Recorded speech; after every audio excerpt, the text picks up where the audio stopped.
நாமக்கல் அருகே வீசானத்தில் இந்து சமய அறநிலைத்துறை கட்டுப்பாட்டில் ஸ்ரீ மகா மாரியம்மன் கோவில் அமைந்துள்ளது. இந்த கோவிலின் திருவிழா நேற்று மாலை தொடங்கியது.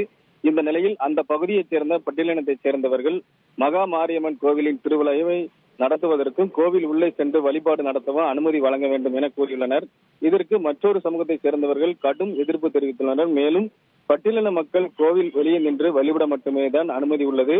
கோவில் திருவிழா நடத்துவதற்கும் சாமியின் கருவறைக்குள் செல்லவும் அனுமதிக்க முடியாது எனவும், மேலும் பட்டியலின மக்கள் வழிபடுவதற்கு அந்த பகுதியிலேயே கோயில் ஒன்றை கட்டி வழிபாடு நடத்தி வருவதாகவும், அதனால் புதிதாக தங்களது கோவிலில் வழிபாடு நடத்த பட்டியலின மக்கள் கூறுவது நியாயமற்றது எனவும் தெரிவித்த நிலையில், இன்று காலை கோவில் முன்பு இருந்த கம்பத்தை கோவில் திருவிழா நடத்திய சமூகத்தினர் பிடுங்கி கோவில் அருகே உள்ள கிணற்றில் விட்டுவிட்டு தாங்கள் திருவிழா நடத்தவில்லை என கூறிவிட்டனர்.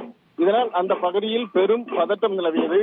இதனை அடுத்து அங்கு இரு சமூக மக்களிடையே மோதல் உருவாகும் நிலை ஏற்பட்டுள்ளதால் நாமக்கல் ஏஎஸ்பி ஆகாஷ் ரோசி தலைமையில் போலீசார் குவிக்கப்பட்டனர்.